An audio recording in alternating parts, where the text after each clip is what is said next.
My name is Nathan Jurevicius, or as they say in Lithuania, Jurevicius, and I'm an illustrator, a director, a writer. I design toys. I'm originally from Australia, but now live in Toronto, Canada.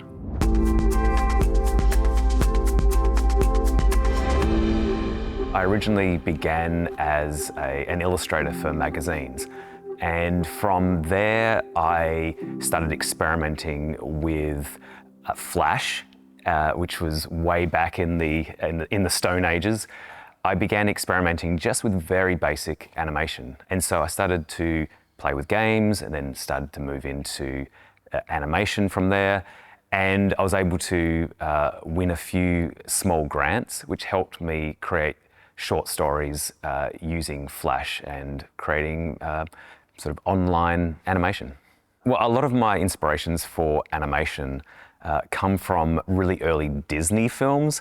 I was looking at the movie Fantasia and thinking that I wanted to do something that was graphic and had movement in it. Now, I wasn't sure what animation actually was. I just knew that that's what I wanted to do. And I think initially I went into illustration and a style that was quite graphic.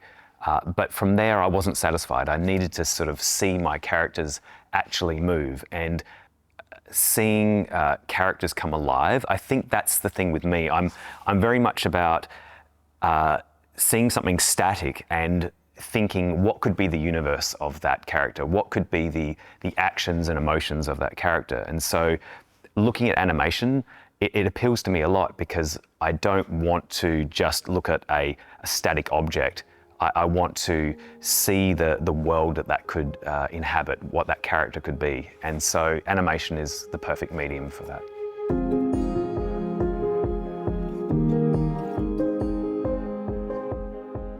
In animation, anything's possible. Yeah, it's sort of one of those things that I remember someone telling me years ago,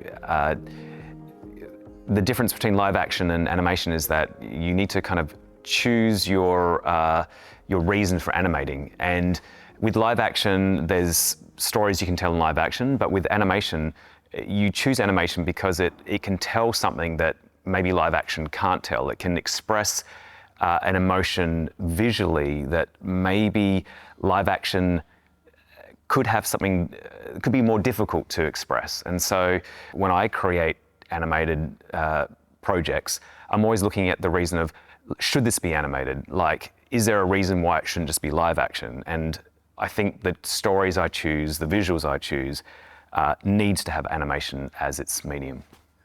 There's also no limits on a in some ways a skill level as well, and a stylistic level. You can, no matter what the medium you choose, whether it's stop motion, whether it's like painting on glass, whether it's sand or crude pencil sketches, I think animation allows for anyone from any entry level to come in and tell a story that's visually exciting. You can do the same thing with live action, but I think the variety that you can get with animation, for me, is a lot more exciting.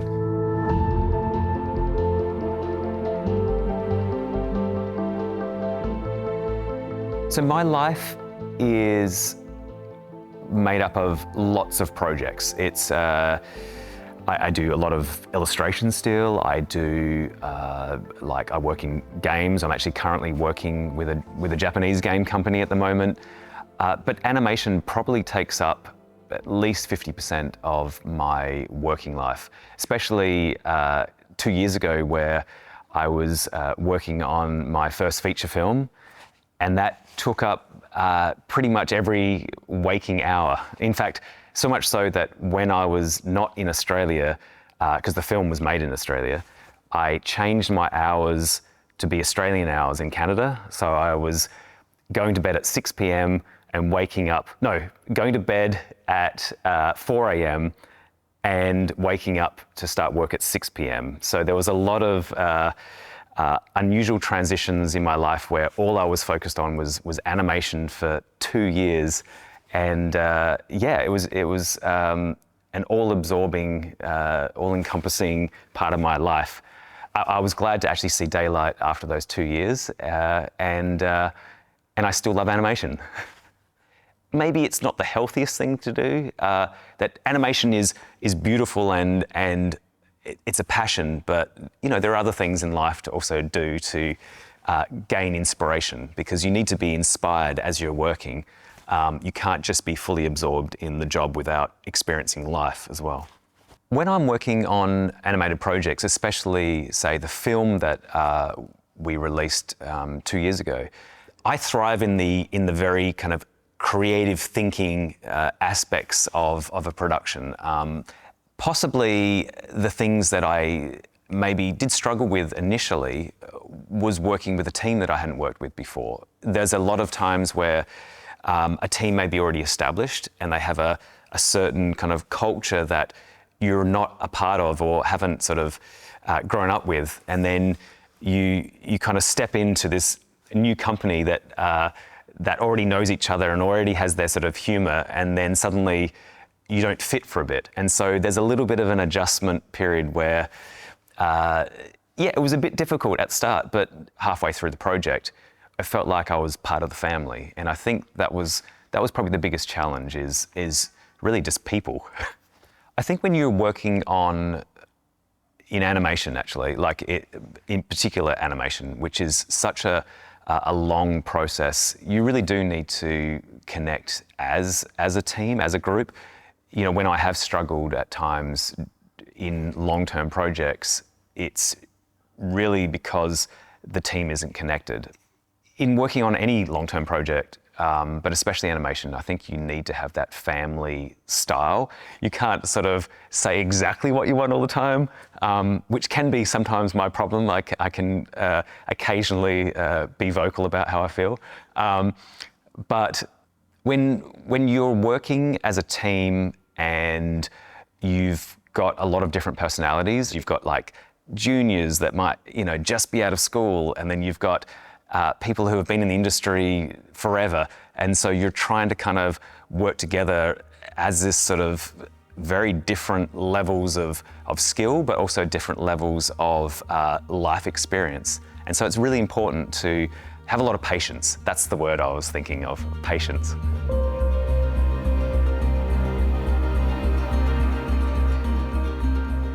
A lot of the films or animated projects that have really inspired me the most would actually be a lot of early morning cartoons. I was a really early morning riser back when I was like a little kid, and there were a few shows that I loved and I think really infused into my head that I love animation.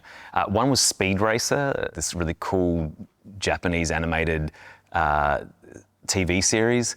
Also, I loved this really unusual live action show actually called HR Pufnstuf, which, if you haven't seen it, it's the most psychedelic, weird, I don't even know if it's appropriate for children anymore, but I think it's actually really inspirational for me because it's really helped me, or did help me at the time, look at the world in an unusual way. I think it sort of helped me now see the psychedelic nature of what you could do in animation or what you could do in storytelling. So sometimes things don't need to make sense necessarily on the surface level, and I think HR Pufnstuf was exactly that. It was just a witch and a strange creature that I don't even know what it was. I don't know. I don't even know if the original creators were on drugs or something, but it was definitely influential for me. So one of the other biggest things in my life as far as inspiration is, my grandparents are Lithuanian and Latvian, and every week we would visit their house in Australia because they lived in Vilnius and Riga, but in the 40s they fled to Australia. And when they set up their house, they didn't set it up like a classic Australian house.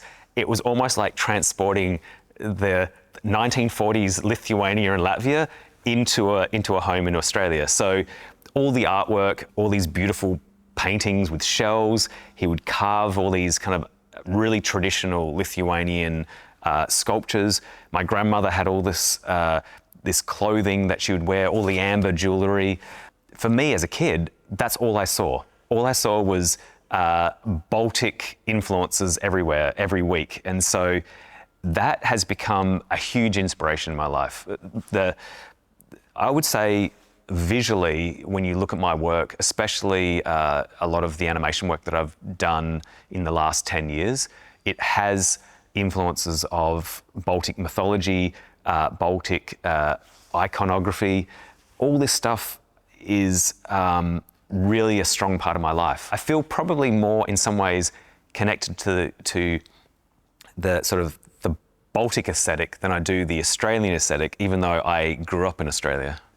I have done an entire series with my brother, which was our own reinterpretation of Baltic mythology, but we've made our own mythology. We've actually had this philosophy where, you know, we get stories and we get tales and myths, and they're from 1,000 years ago. But why don't we, as a culture, continue mythology? Why can't we create a new mythology that continues those stories instead of just always reinterpreting Red Riding Hood or Cinderella?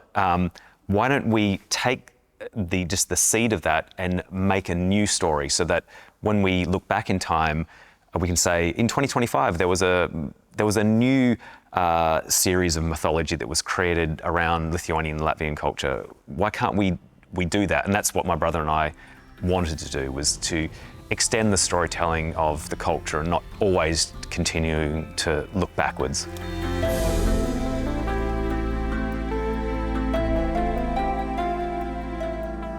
The Baltic area, for me, as far as like telling stories and especially in animation, I think is very unique. I think it has its own sensibility, especially visually. I think there's something about the way that the sort of illustrators, designers of these animated projects have a way of interpreting visuals that's quite different to a classic sort of US, Canadian, Australian way of depicting things. It's, I would say, more unusual. I think it's maybe riskier in some ways. It is very experimental. I think that there's less pressure, I would say. There's less pressure to kind of create very, very kind of commercial looking stories.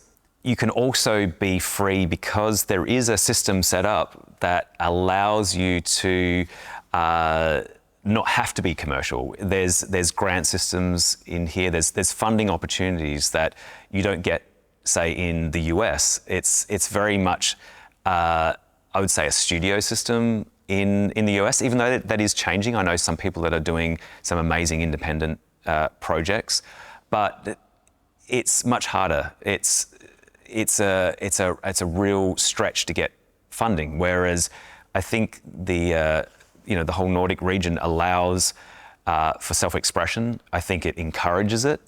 Ideally, if we could have a bit more money, that would be even better. But I think that's the payoff. It's like, we'll let you do anything and we'll give you money, but it'll only be a little bit. Or we give you a lot of money, but it has to be commercial. I think that's always the balance, is that in say the US system, the reason why a lot of things have to be commercial is because the budgets are so high. And so you can't have $100 million super experimental movie that only 1,000 people will watch. Whereas if you give them $1 million and say you can do whatever you want within reason, you'll probably get the most amazing out there film, but the audience will be much smaller, but the risk is also a lot smaller. I think it's always the way. Like when we funded our film, it was like it's very tiny budget. Like our feature film is extremely small. Even though we were required to be commercial, it was a budget that technically didn't have to be commercial. So there was a lot of back and forth between distributors who need it to be commercial, but you're only getting the budget to do something that technically is indie. So in an ideal world, we probably should have just went straight like experimental indie, do whatever we want. But you know, you're also got certain distributors that are requiring this to be sellable to a family audience. And so there is compromise. Do something Pixar, but we'll give you 1% of Pixar's budget.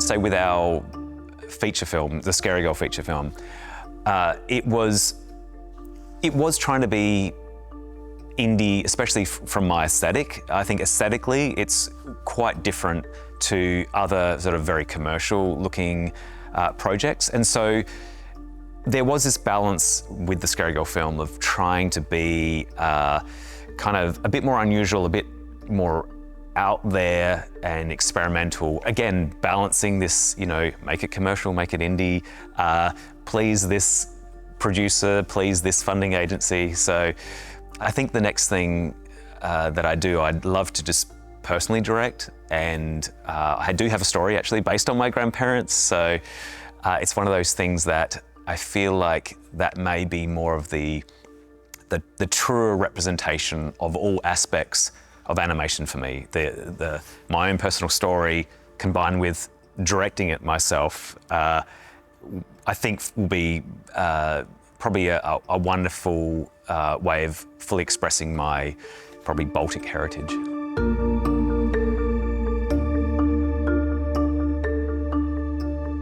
When working with limited budgets, which is probably 80% of the time, the way to be creative is to look at where you want to, I suppose, show the money on the screen. And so even with the Scary Girl film, it felt maybe more expensive because visually we pushed it as hard as we could with a lot of cheats to make it look like it was more expensive. And so how can I make the animation look good but maybe limited a lot of times? And a lot of my characters actually that I design, especially the stuff that's made in 3D, comes from my toy design background roots.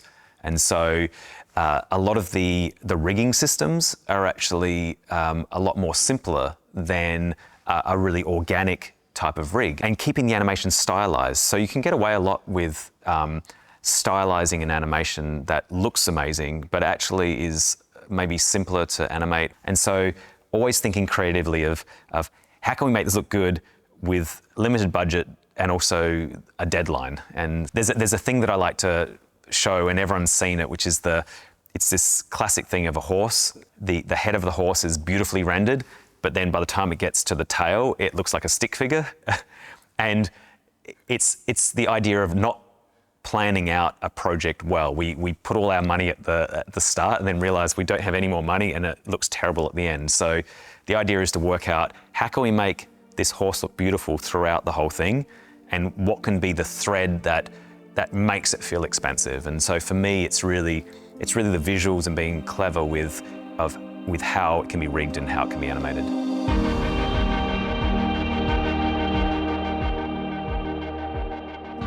And anyone working in the creative field is going to have an emotional connection to what they're making. It's just inevitable that whatever you do as a creative individual, especially if you're the one that came up with the idea, the passion for that project can't actually be replicated by anyone else on the team. You are this sort of like, it's your heart going out there, and there's a reflection of you at the end of it. If nobody likes it, then it's like nobody likes me, because that was my creation. If you can get that passion, at least 50% of that, to infuse with the rest of the team, you've got a sort of a group, a family group that will follow you right to the end and keep supporting you and keep working with you. You have to be kind in a team, especially if you're leading a team. That's one of the biggest things, is creating an environment that listens to the group, that is encouraging to the group, and you want to be inspiring for them as well. And so if you're being like an idiot, then people will lose interest and they don't want to work with you anymore. So fortunately, I feel like I've been pretty lucky with that way.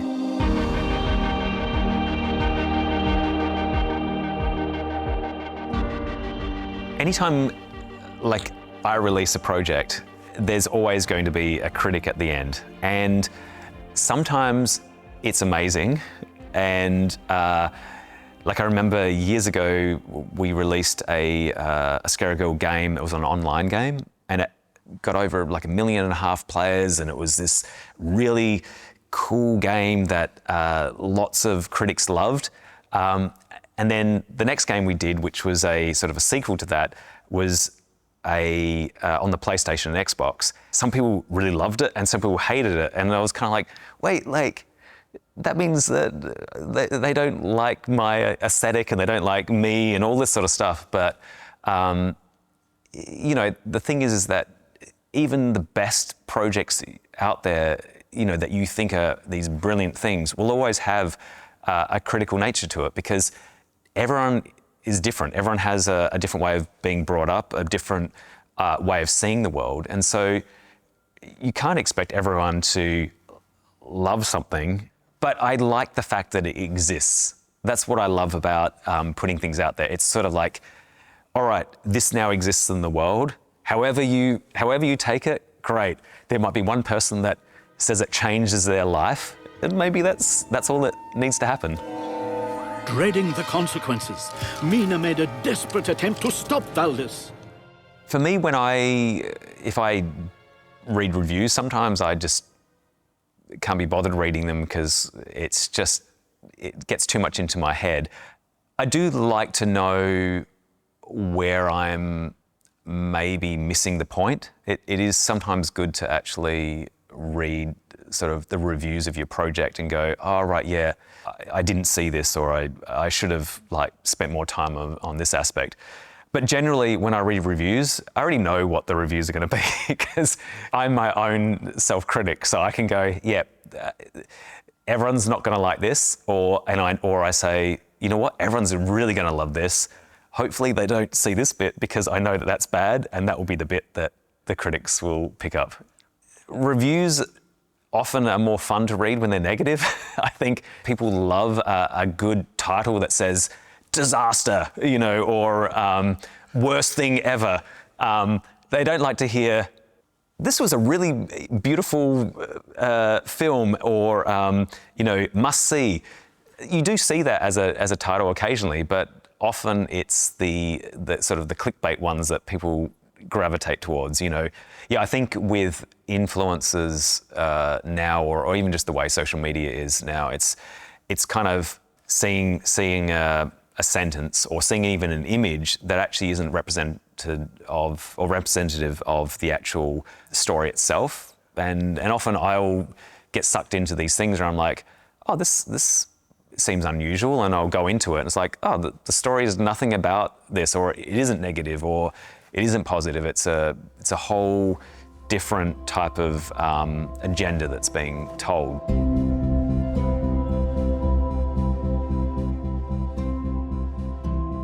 There's a few projects that I have in the works.